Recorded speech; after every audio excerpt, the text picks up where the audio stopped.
Todo domingo é dia de celebrar a ressurreição. Nós estamos chegando no domingo de Páscoa, o tempo que celebra a ressurreição do nosso Senhor Jesus. Mas todo domingo é domingo de Páscoa, é tempo de celebrar a presença do Cristo vivo. Vamos orar? Abaixe sua cabeça, nós vamos pedir que o Senhor nos abençoe nessa manhã. Eu vou pedir ao irmão Aminadab que venha ao microfone fazer essa primeira oração, nos colocando diante do Senhor neste dia de vida e esperança.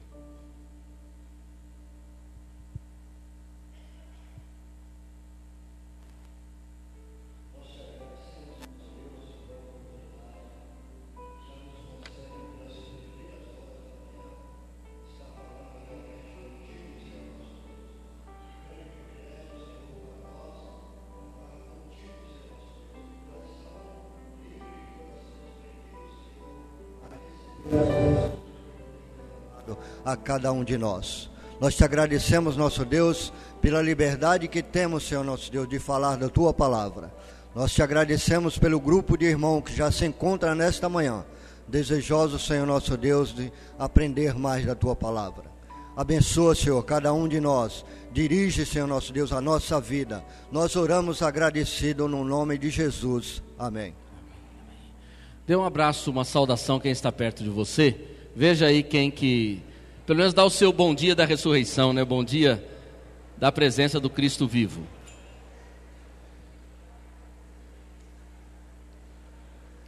Procure ver aí à sua volta quem você pode dar uma palavra de comunhão, uma palavra fraterna.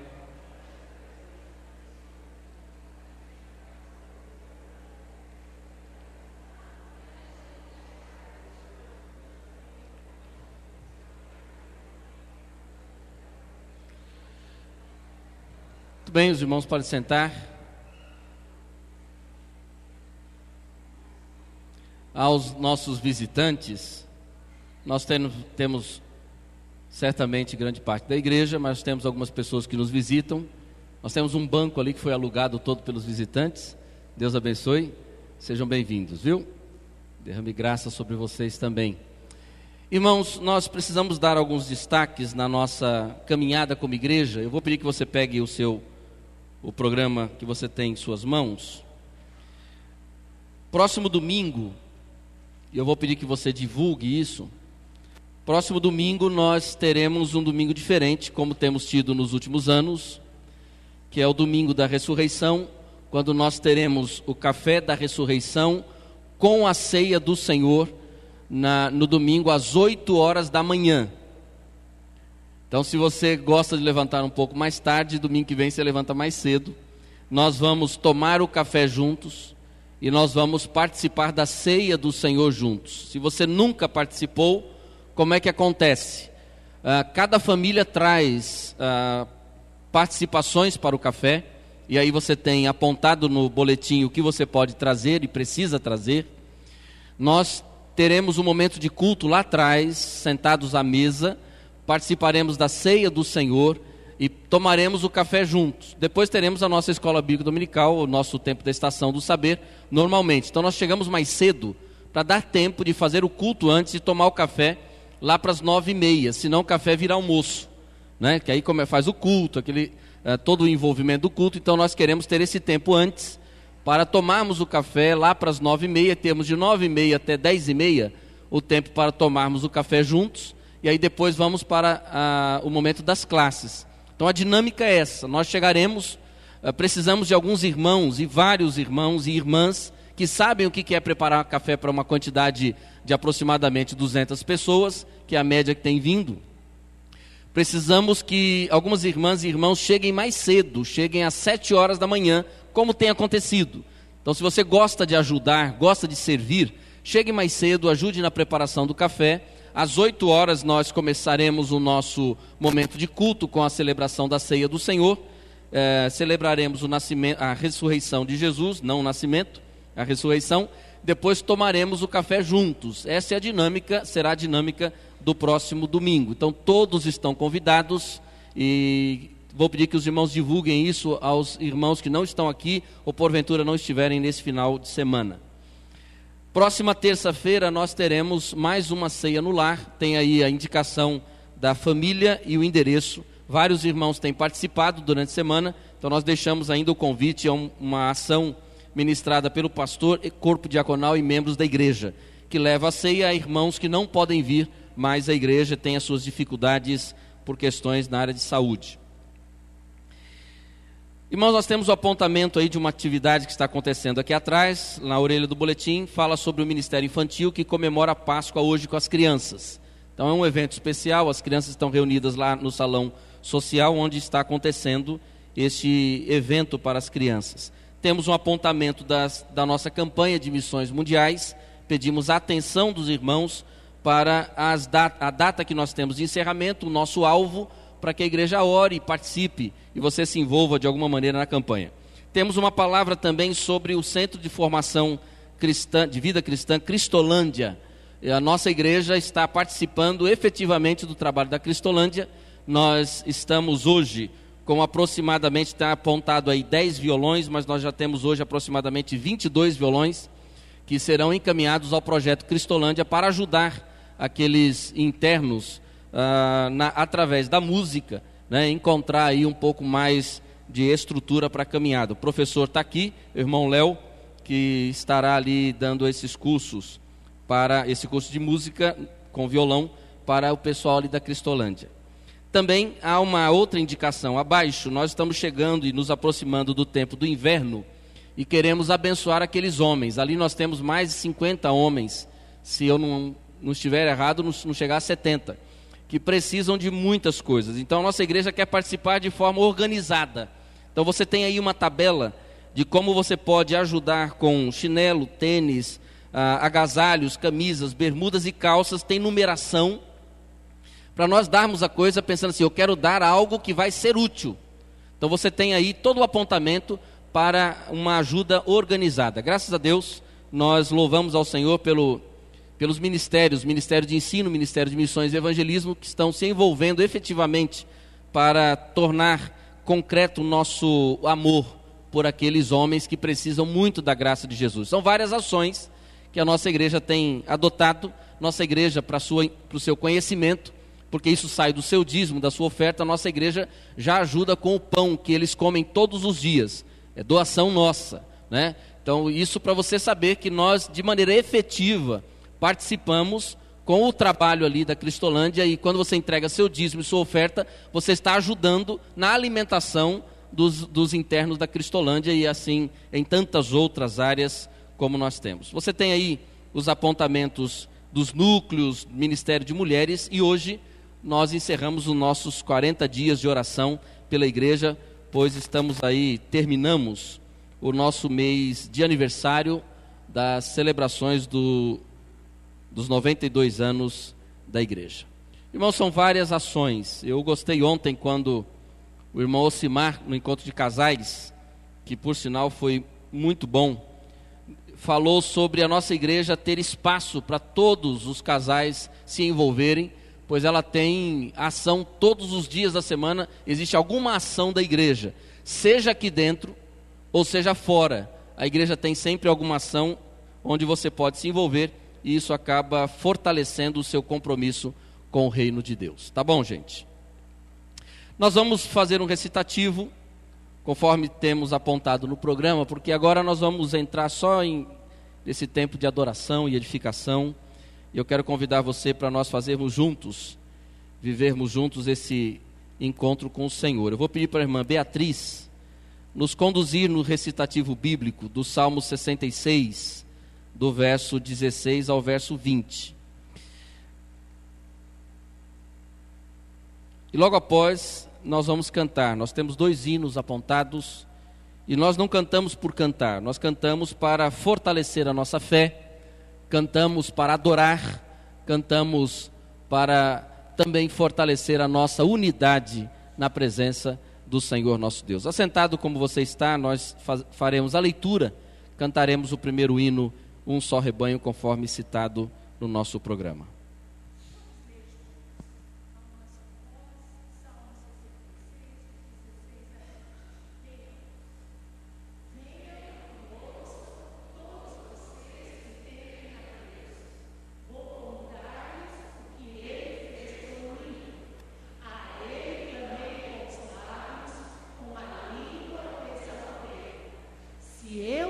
acalentasse o pecado no coração, o Senhor não me ouviria.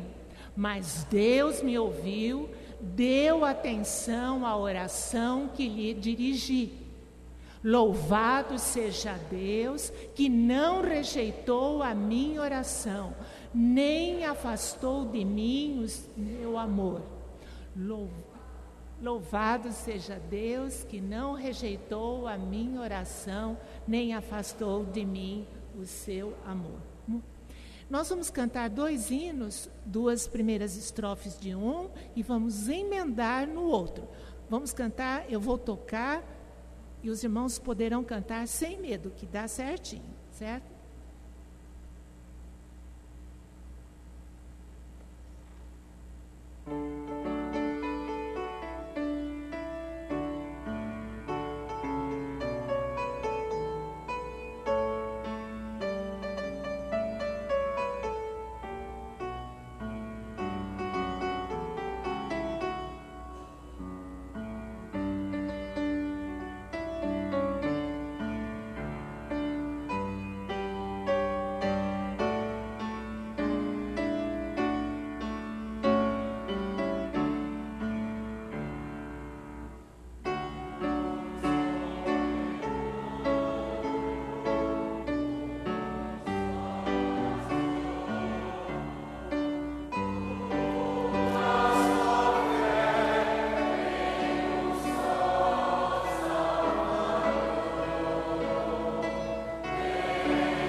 Se coloque em pé, nós vamos orar.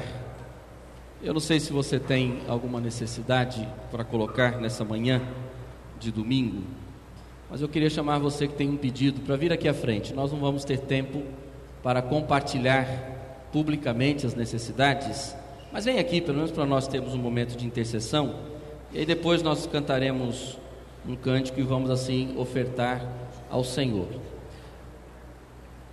Uma das grandes promessas de Jesus foi quando ele disse aos seus discípulos: eis que estou convosco todos os dias até a consumação dos séculos. A presença de Jesus para nós não é uma presença dominical. Graças a Deus por isso, né, irmãos? A presença de Jesus não é uma presença dominical, é uma presença diária.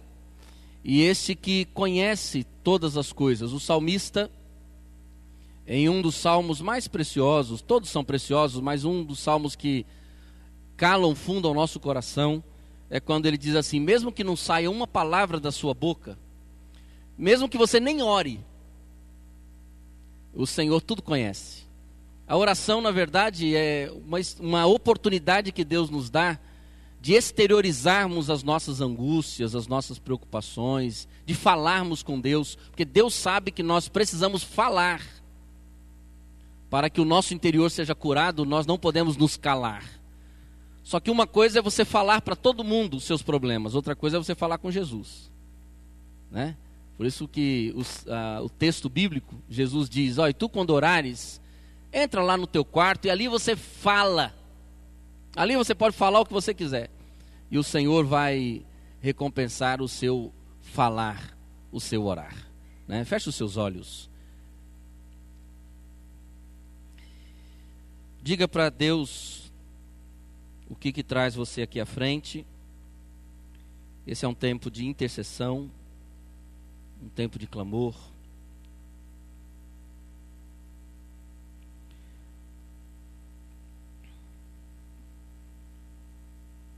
Há um cântico que diz: eu creio no poder da oração que o Senhor nos deu de oportunidade, ou a oportunidade da oração. Eu creio no poder dos joelhos que se dobram. Eu creio no poder das mãos que se levantam. Pois quando você para diante de Deus em oração, Deus, como diz o salmista, ele se inclina para ouvir a oração. Deus não é um Deus desatento. Muitas vezes Deus se cala para que o nosso interior se mova, para que a nossa mente se mova. Há momentos que é o momento do milagre, quando Deus age. E há momentos quando Deus diz: agora é hora de você agir.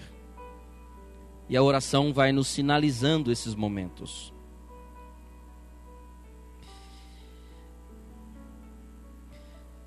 Pai querido, nós nos colocamos na Tua presença nessa manhã de domingo. E cada um de nós carrega, ó Deus, suas angústias, necessidades. Cada um de nós carrega, Senhor, os seus conflitos, seus sonhos, seus medos.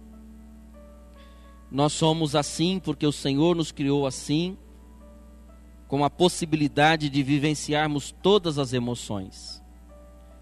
Mas nós somos produto do pecado também.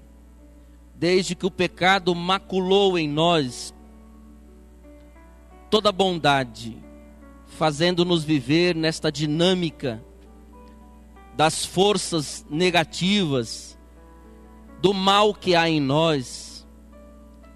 Ó Deus, no nome de Jesus, só o Senhor pode nos dar equilíbrio.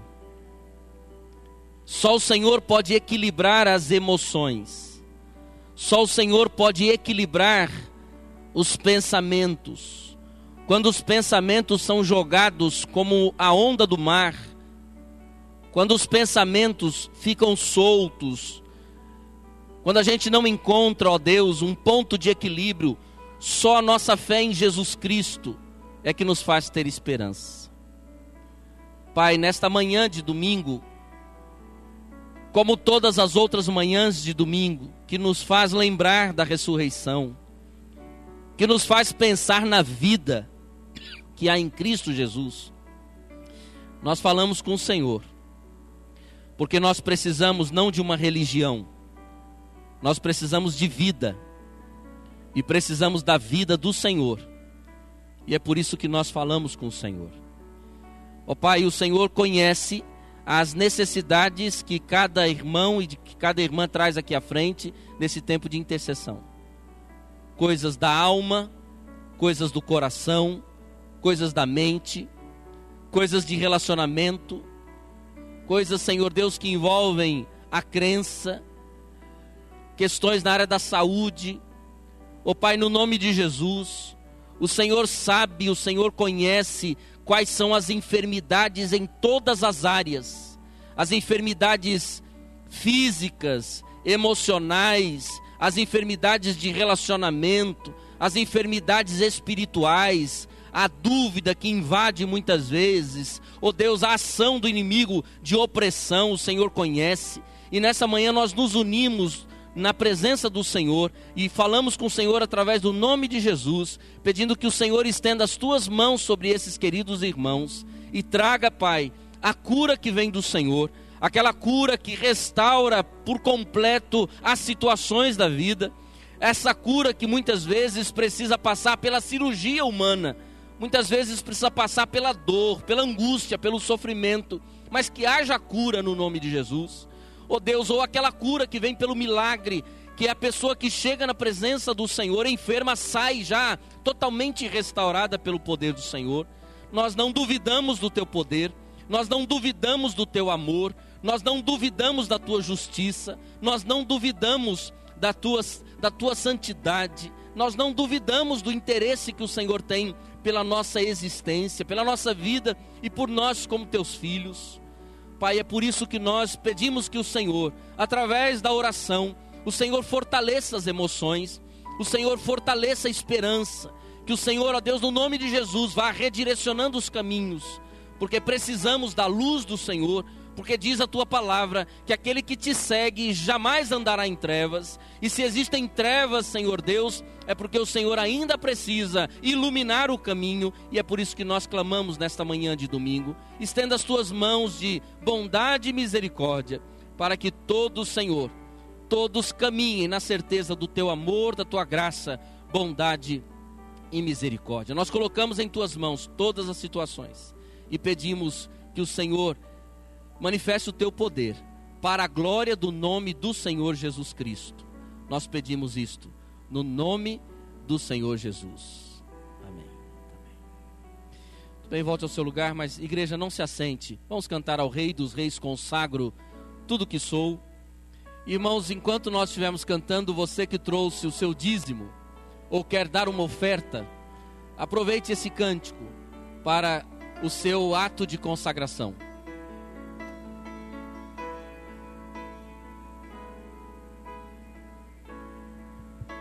Consagro tudo o que sou.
caminhada em busca do nosso comprometimento com o reino.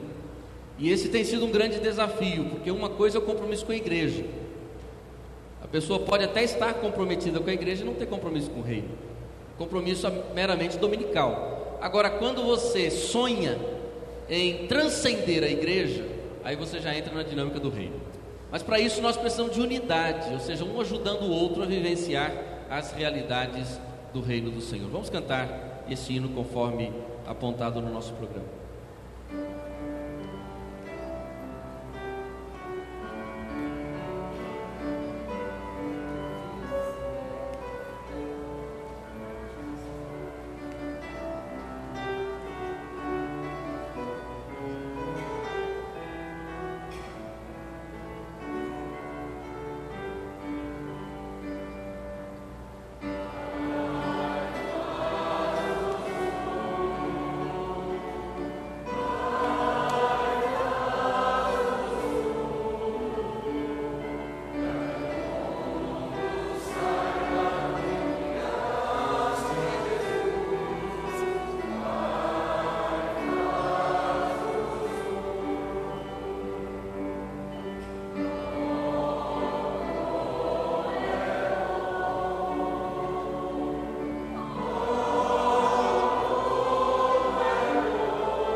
Irmãos, nessa dinâmica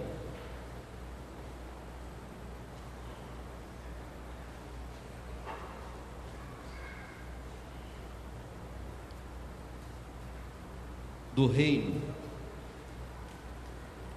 eu vou confessar aos irmãos que é mais fácil manter a religião dos rituais do que a religião do reino.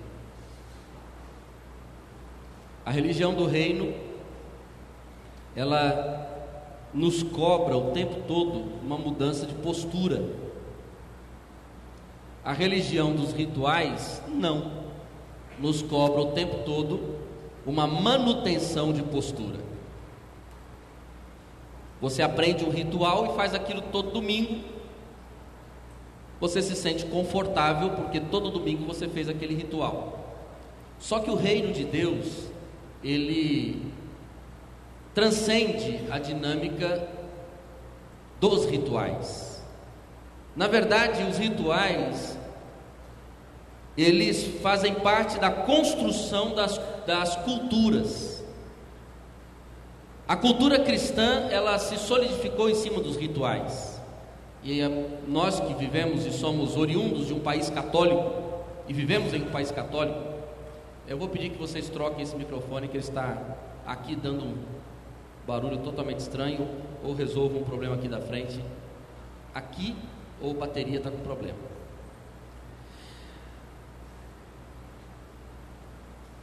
O catolicismo, ele criou em nós, irmãos, com todo o respeito que eu tenho aos católicos,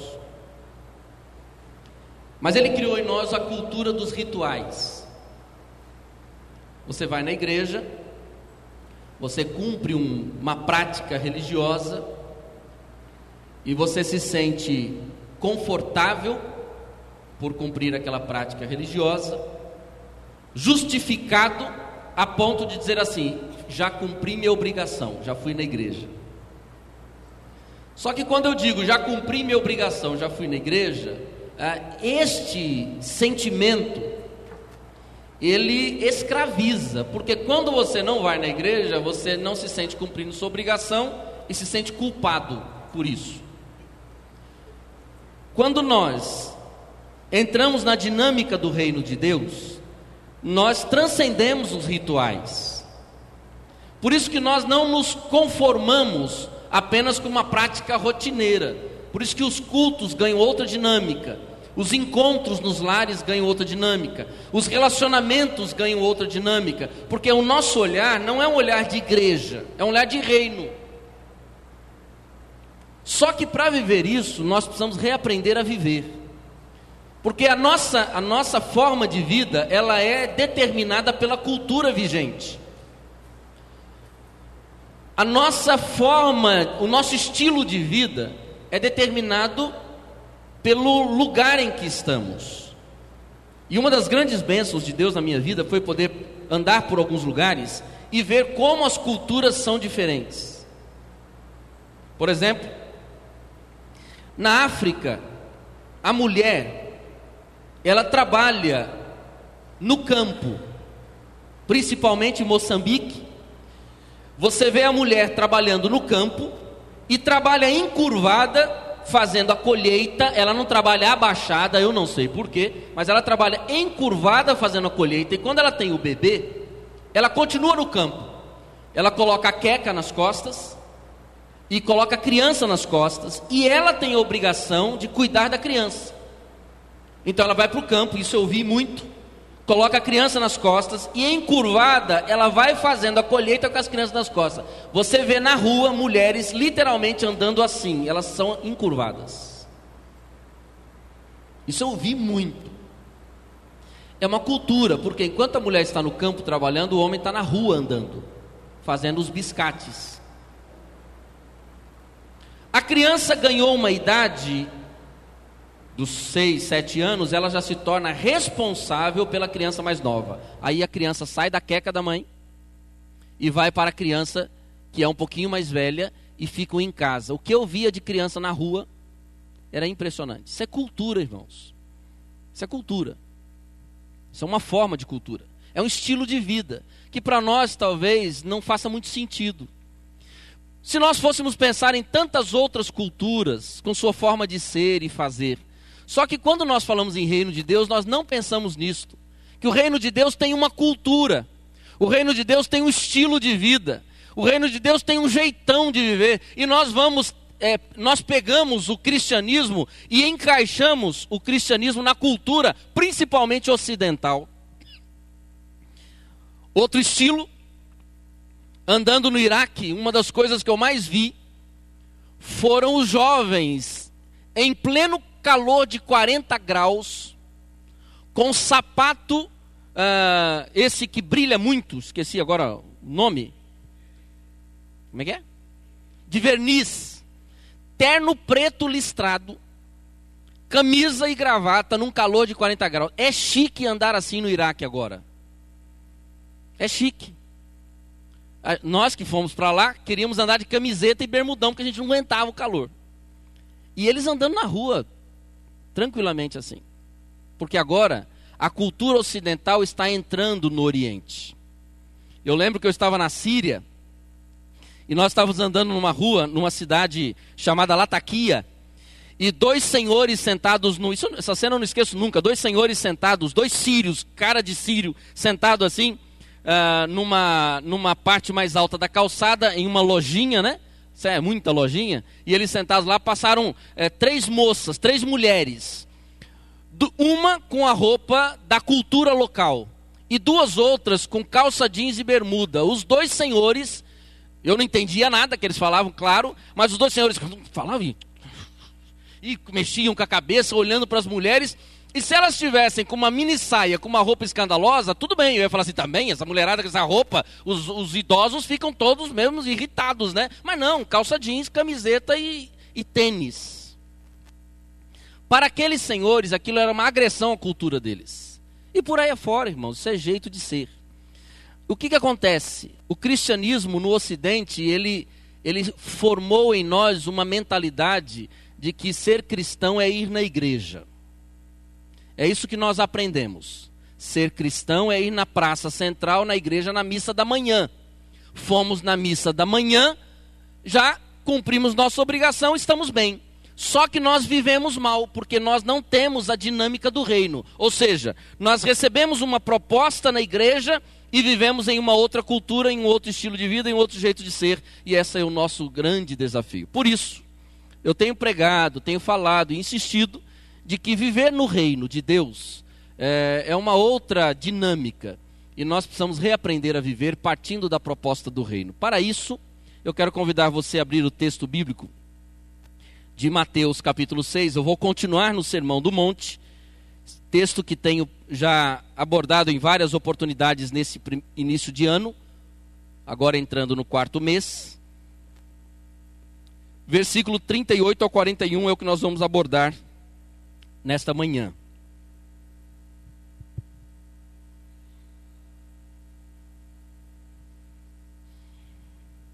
Um texto interessante, irmãos, porém rico. Mateus 6, de 38 a 41.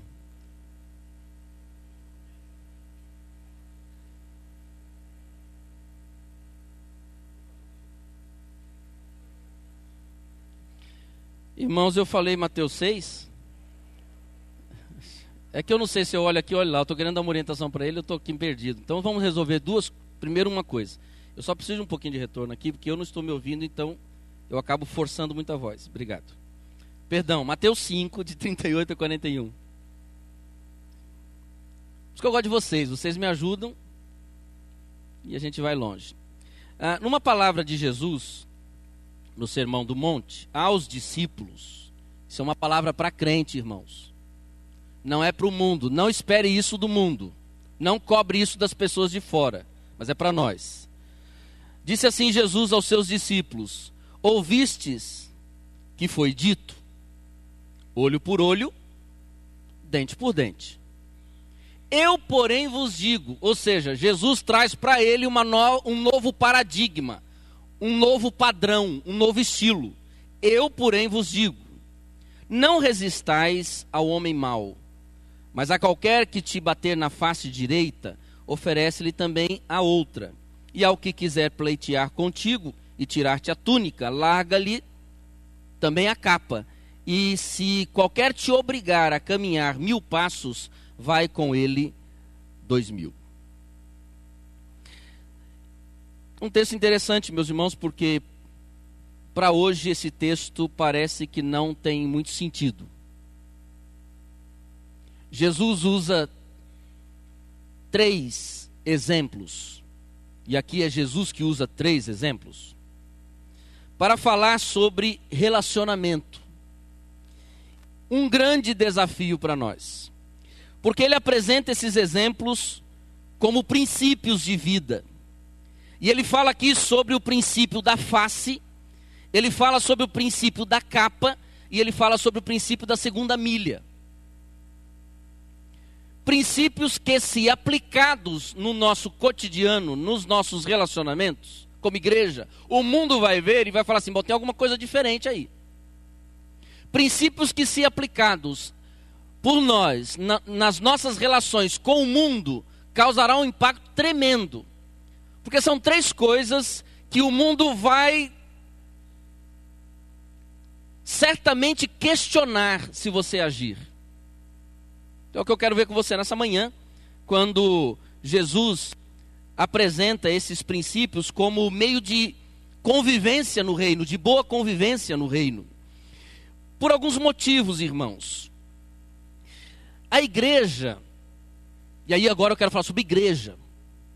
A igreja seria, na dinâmica das relações sociais, como a família. A família deveria ensinar a pessoa a viver em sociedade. Por que nós vivemos numa sociedade bagunçada? Porque as famílias não orientam. As famílias não ensinam.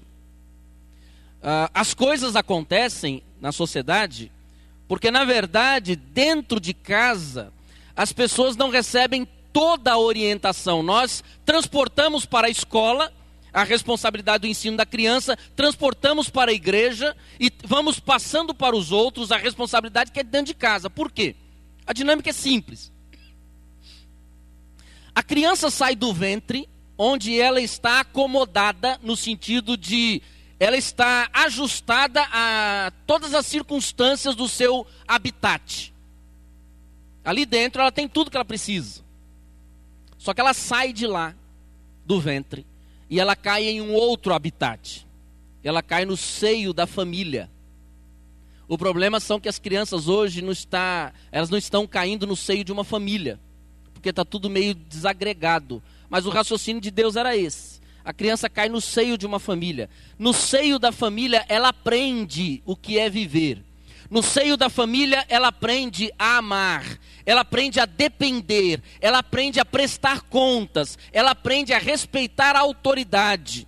No seio da família, ela aprende a caminhar junto com o outro. Ela aprende a servir. Tudo isso que ela aprende num contexto menor, ela leva para um contexto maior, que é a sociedade. Vamos pensar na igreja. A igreja é como a família, é um contexto menor, para nós aprendermos a viver num contexto maior. É na igreja que nós aprendemos a servir, é na igreja que nós aprendemos a caminhar juntos, é na igreja que nós aprendemos a respeitar a autoridade, é na igreja que nós aprendemos a perdoar, é na igreja que nós aprendemos a sofrer as injustiças. Por quê, meus irmãos? É na igreja, ou seja, a igreja é um lugar dado por Deus para matar o nosso ego, não para alimentar o nosso ego. A igreja é uma comunidade formada por Deus, não para nos sentirmos confortáveis, mas a igreja deveria ser um ambiente de cruz, um ambiente onde o nosso ego fosse sendo esmagado pouco a pouco, até nós chegarmos ao dia em que viéssemos a dizer, como Paulo: eu já estou crucificado com Cristo. Eu não vivo mais eu, mas é Cristo que vive em mim. Ou seja, eu cheguei na igreja, eu era Samuel, Biase do Nascimento. Eu agora não me sinto mais Samuel, Biase do Nascimento. Eu me sinto Samuel, como é que eu poderia dizer? Samuel Cristo. É uma outra pessoa.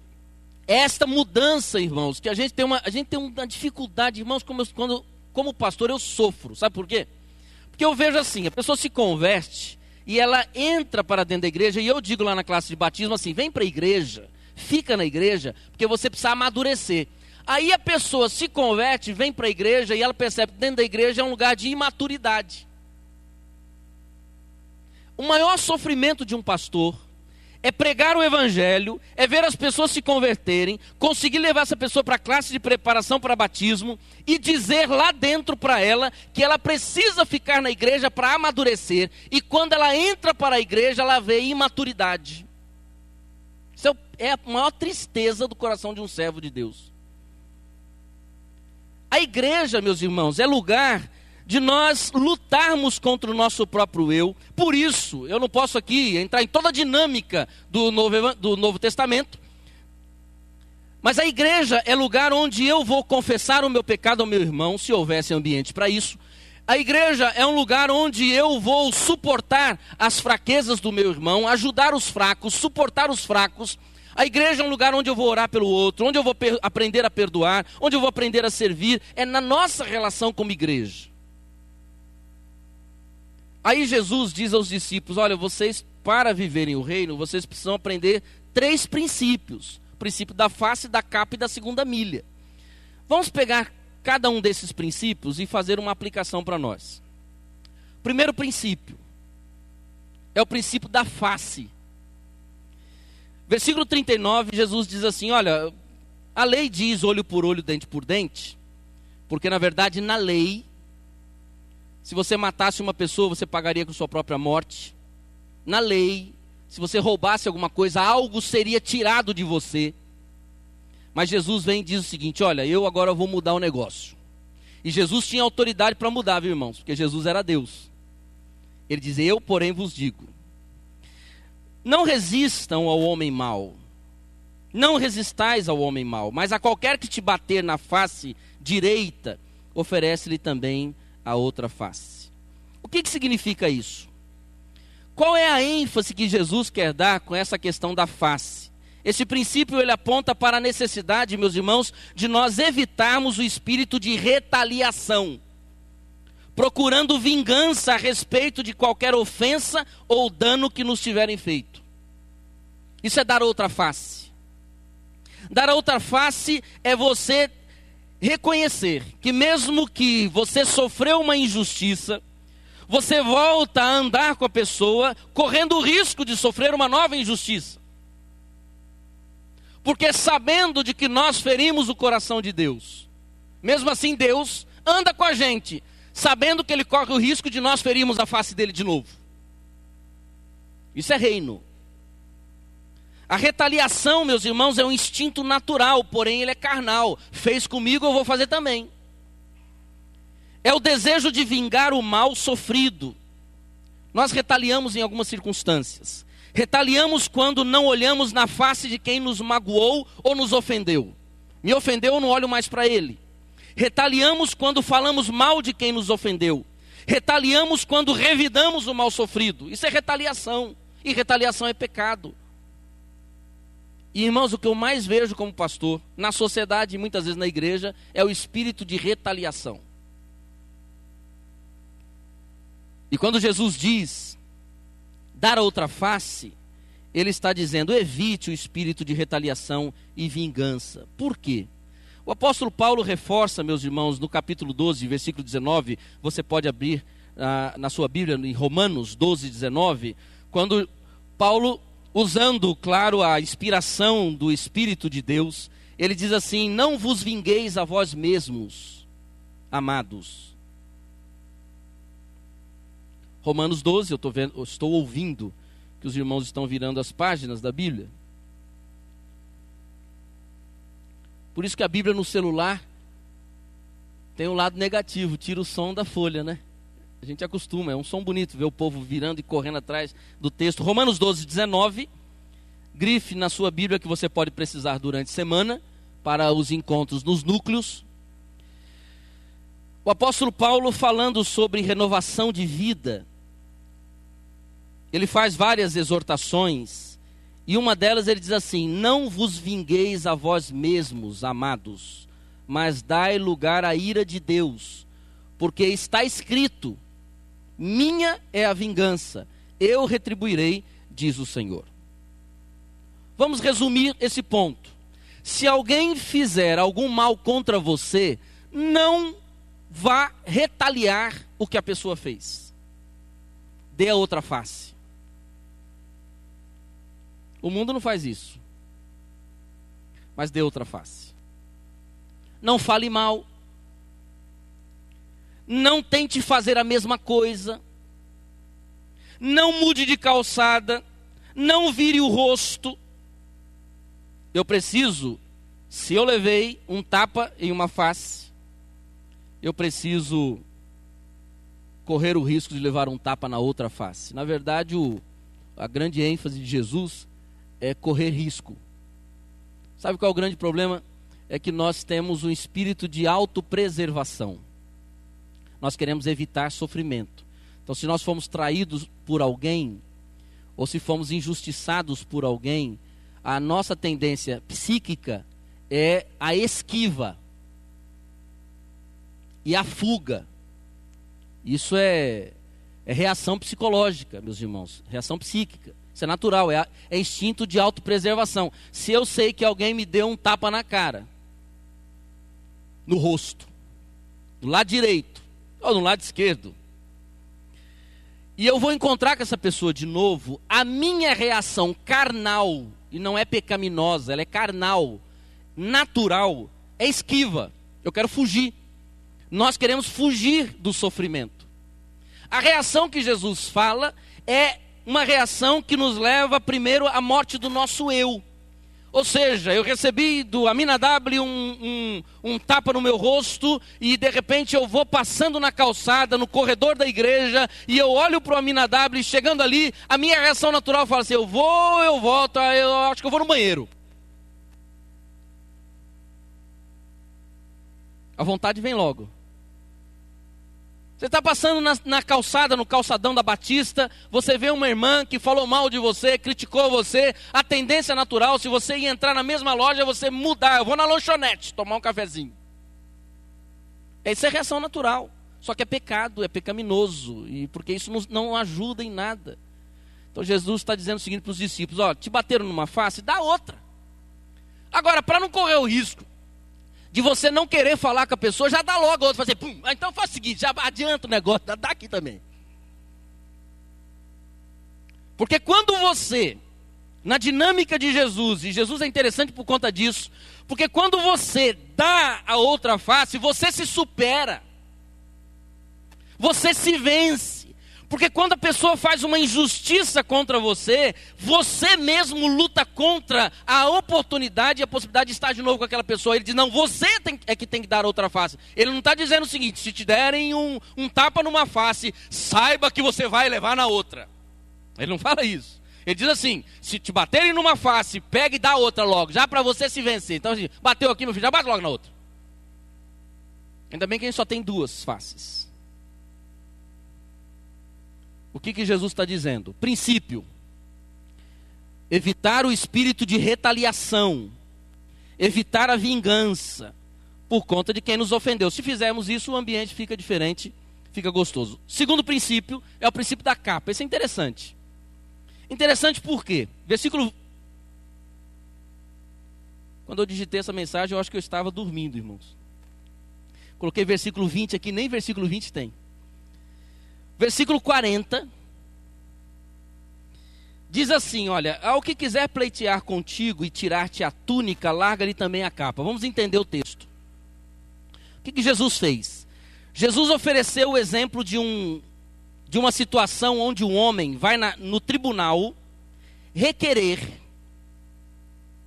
a roupa interna de maneira pública, a roupa interna do outro. De conformidade com a lei judaica, um homem não poderia de forma alguma ser despojado de suas roupas externas, mas da interna tudo bem. Irmãos, a gente não entende isso, porque roupa interna para nós são peças íntimas. Mas na cabeça de Jesus não era a sua roupa íntima, porque tem duas roupas, a de baixo e a de cima. Para o judeu também. Eles primeiro colocavam uma roupa. Quando fala sobre aquela questão de cingir o lombo, era você pegar a capa, a roupa que vem por cima da roupa de baixo, que era um roupão também, e esta capa que vinha por cima, você colocava um cinto e amarrava de uma maneira que você pudesse ter liberdade para andar. Então o que Jesus está dizendo? Olha, se pedirem a tua roupa interna, tem direito. Na justiça tem direito. Por vários motivos. Então faz o seguinte, não entrega só o que estão pedindo. Dá logo a capa também. Vocês percebem que o que Jesus faz? Ele coloca sempre a ação em nós. Se pleitear contigo e tirar-te a túnica, ou seja, se te levar num tribunal e conseguir ganhar uma causa, e no ganhar a causa, ele arrancar a tua túnica, faz o seguinte, não fique com raiva de que venceram uma causa contra você.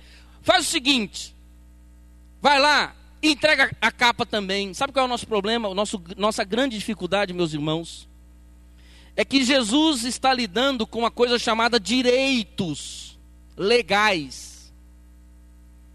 Se te levarem no tribunal e ganharem uma causa contra você, o que Jesus está dizendo, entrega o que pediram e muito mais.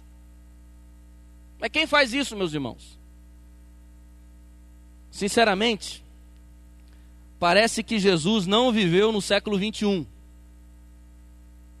Mas ele viveu, porque ele é Deus, ele sabe o que está acontecendo. E é exatamente porque nós estamos no século dos direitos e não dos deveres, é que nós precisamos ouvir isso de novo. A ênfase de hoje é você lutar pelos seus direitos. Eu não vou entregar a túnica e muito menos a capa. Ele, se quiser, que vá para a justiça. E aí vai para a justiça e nós brigamos na justiça, nós lutamos na justiça e nós não queremos entregar nada, nem a túnica, nem a capa, nem o que de direito, meus irmãos. O que Jesus está dizendo é, você tem que entregar o que de direito. Ou seja, se a justiça determinou você entregar a capa não a túnica, entrega a túnica. Mas não fique brigando, entrega logo a capa também. Irmãos, quantos crentes estão sendo levados na justiça, ou estão levando outros na justiça, e há uma luta, uma guerra, e nós agimos exatamente como o mundo age. Eu não entrego, é de direito, só porque foi na justiça, agora vai morrer sem a túnica. E onde é que está o reino de Deus nisso? Não tem, tem carne pura. Mas Jesus está dizendo, se ganharem alguma coisa na justiça contra você, paga. Paga, entrega a túnica. E para você dar testemunho, porque entregar a túnica você não fez mais que obrigação, porque você perdeu na justiça. E perder na justiça, qualquer incrédulo tem que entregar o que perdeu na justiça. Então, para você não ficar igualzinho o incrédulo, faz o seguinte, entrega a túnica que você perdeu. E entrega a capa também, para dar testemunho agora. É isso que Jesus está dizendo para nós, que no reino de Deus os direitos, eles precisam ser validados, mas nós só ganhamos a bênção de Deus sobre os nossos direitos quando nós nos preocupamos com os nossos deveres. Essa é a dinâmica do texto. Em último lugar, Jesus dá uma outra palavra complicada, que é a questão do princípio da segunda milha. E nesse princípio, nós temos o princípio da face, que nos faz pensar sobre a questão da retaliação. Então Jesus está dizendo, olha, não vá retaliar nada que fizeram contra você.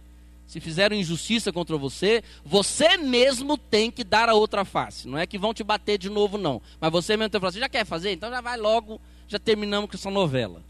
Já vamos para o último capítulo. O primeiro foi a face direita, o último é a esquerda, então fechou. Segunda coisa, Jesus diz assim, se você perder na justiça o direito da sua túnica, não vá brigar, entrega a túnica. E para ficar melhor, entrega a capa.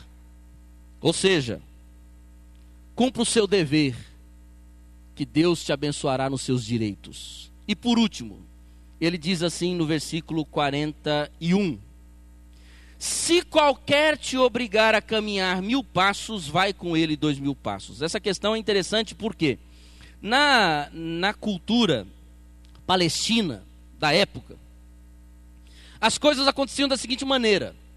Se você estivesse trabalhando no campo e passasse um soldado romano ou uma autoridade e dissesse para você assim, ô meu filho, eu preciso levar essa carga aqui e eu preciso chegar com essa carga muito longe, então eu preciso que você ande 1 milha com ela para mim.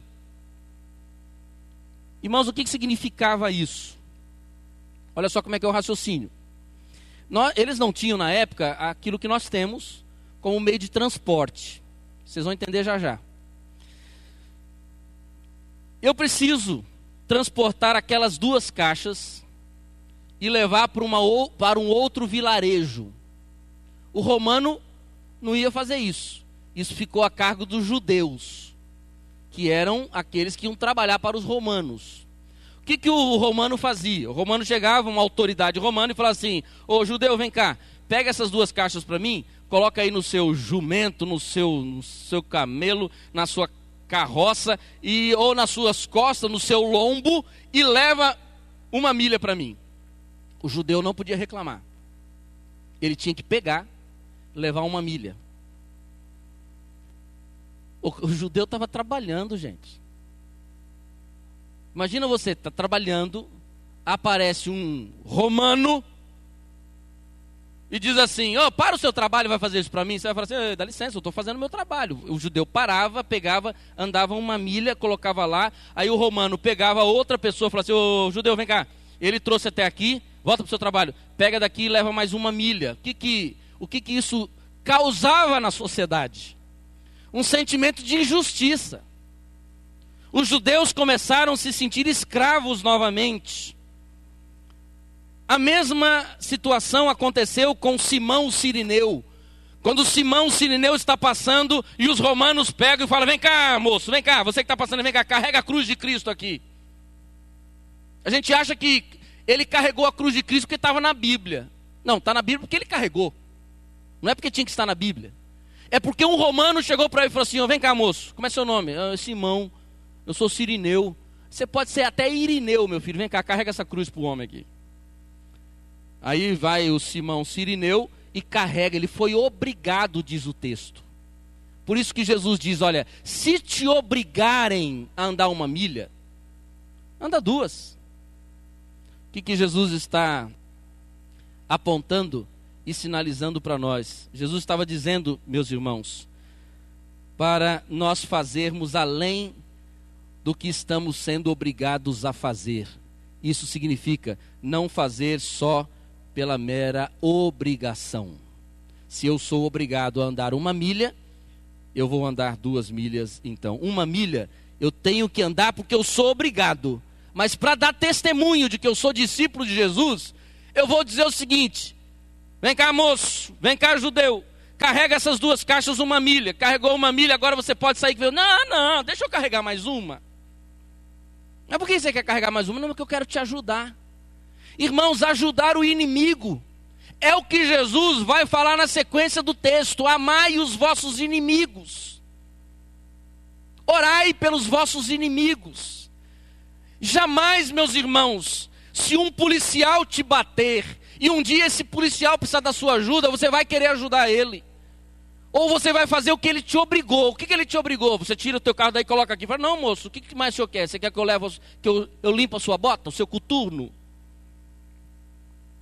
O que Jesus está dizendo, meus irmãos, é que para com os seus inimigos, se eles te pedirem alguma coisa, faz. Mas não faz só o que ele pediu. O seu inimigo pode ser seu marido, sua esposa, seu chefe.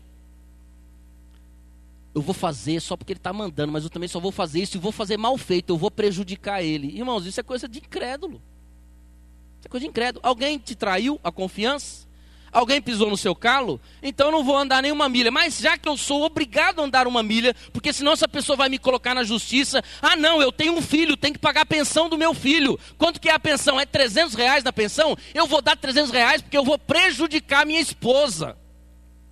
O incrédulo pode pagar, ou até não pagar, meus irmãos, mas um pai crente, uma mãe crente que tem responsabilidades e tem obrigações, não pode parar na cadeia.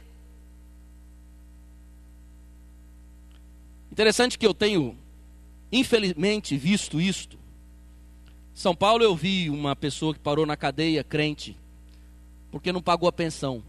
E se justificou e disse para mim assim: pastor, sabe por que eu fui para a prisão? Por quê, meu filho? Porque Deus queria que eu pregasse o evangelho. Eu falei: larga a mão de você sem vergonha, safado. Deus queria que você pregasse o evangelho na cadeia? Você foi para a cadeia porque você não pagou a pensão do seu filho. Não, pastor, isso é outra questão. Eu falei: filho, não. Você foi para a cadeia porque você não cumpriu a sua obrigação. Mas, irmãos, o menino lá era meio espiritual demais. Para ele aquilo era uma oportunidade de pregar o evangelho na cadeia. O texto está dizendo: se te obrigarem a fazer alguma coisa, faça além do que te obrigaram. Porque a obrigação é obrigação. Crente e incrédulo tem que cumprir a obrigação. Agora o crente, ele tem que cumprir a obrigação e ir além da obrigação. Se mandarem andar, se te obrigarem, se te forçarem a fazer alguma coisa, não faça só o que te forçaram, faça além. E dê assim o testemunho de que você é de Jesus. Amém, irmãos? Mas não acabou a mensagem não. Não fiquem felizes. Eu vou obrigar vocês aí até 10h30, vocês vão andar comigo até 11h30. Não, Leonor, não fique preocupada. Irmãos, no reino de Deus é assim. Reino de Deus é um lugar de dar a outra face, é um lugar de entregar a capa, é um lugar de caminhar a 2ª milha. Irmãos, viver em comunidade é um desafio do tamanho de Deus. De Deus. Mas é muito bonito quando a gente começa a ver crentes dando a outra face, crentes entregando a capa e crentes andando a 2ª milha, crentes assumindo a sua obrigação e indo além, crentes não retaliando, crentes assumindo a luta pelos direitos, mas pela via dos deveres. Aí sim, o reino de Deus aparece. Mas quando nós não damos a outra face, quando nós não entregamos a capa, ou seja, se perdemos alguma coisa na justiça, não entregamos nem o que perdemos e muito mais aquilo que temos, quando nós não andamos a 2ª milha, quando nós não vamos além da obrigação, isso qualquer incrédulo faz. Mas o povo de Deus é chamado a viver uma vida diferente. Diferente. Viver, irmãos, junto é um desafio do tamanho do leão, da tribo de Judá.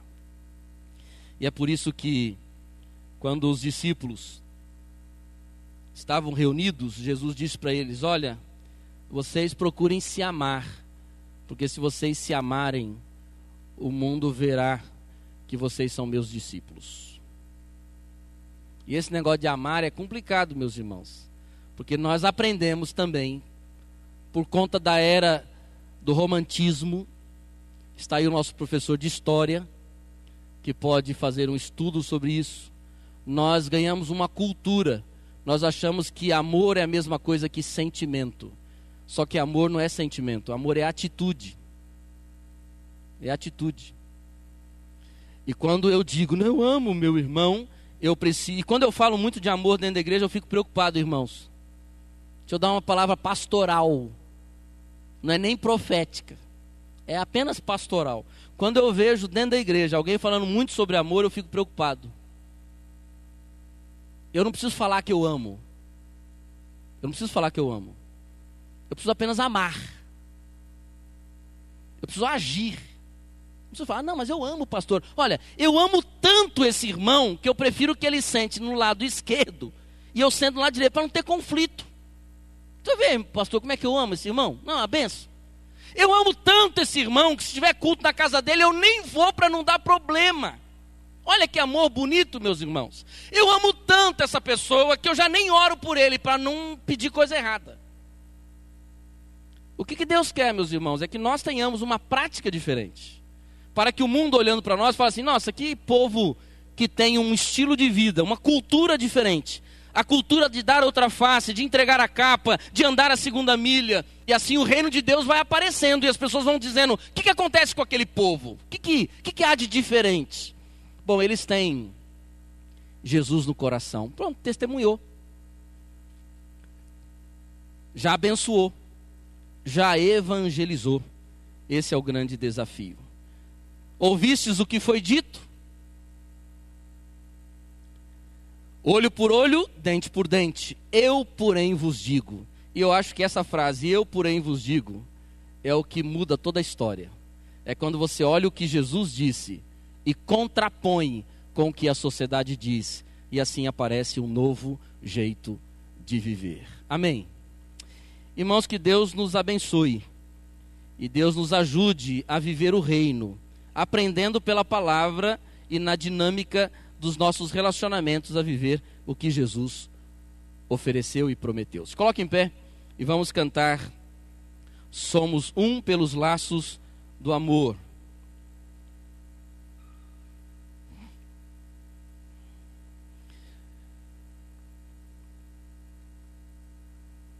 Nós tivemos aqui os princípios de Deus para a vida em comunidade.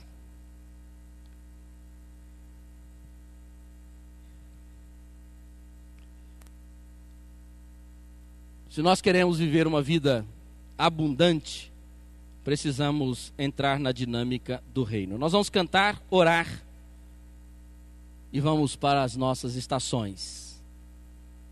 Após a palavra da Leonor, que já está ali de prontidão para falar para os irmãos. Vamos cantar Somos um pelos laços do amor.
Essa questão da unidade é o grande desafio da igreja. O que nos une é o amor. Amor não é sentimento, amor é atitude, é a disposição de viver com o outro, de abençoar o outro, apesar dele. Vamos cantar mais uma vez?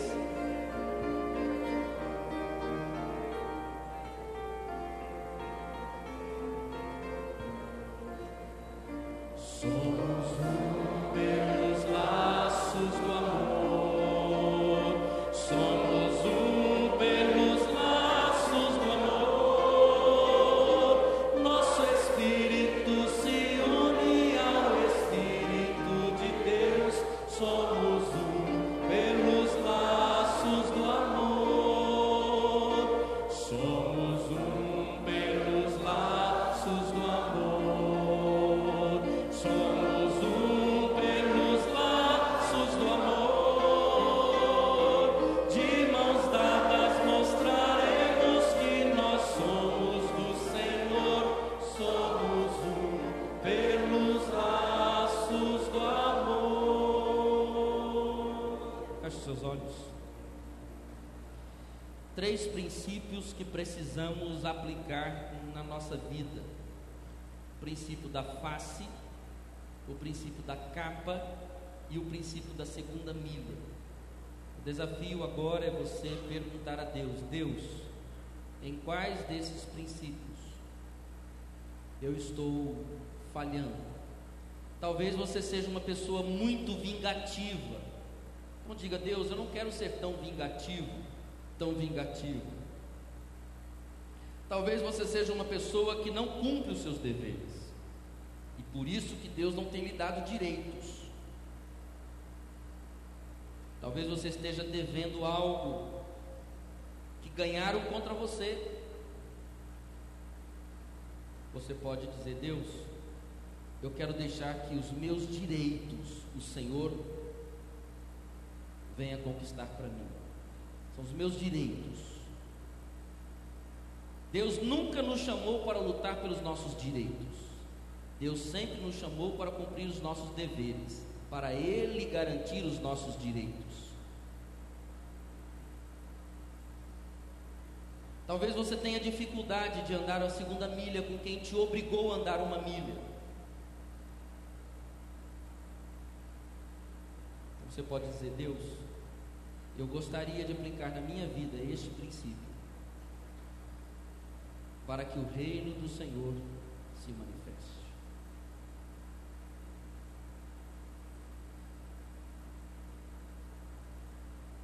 Obrigado, Pai, pela Tua palavra, que nos ajuda a viver não só na igreja, mas a viver em sociedade, evitando guerras, brigas, acalmando o nosso coração quando sofremos injustiças, acalmando o nosso coração quando somos esbofeteados por várias situações, palavras, gestos, atos injustos.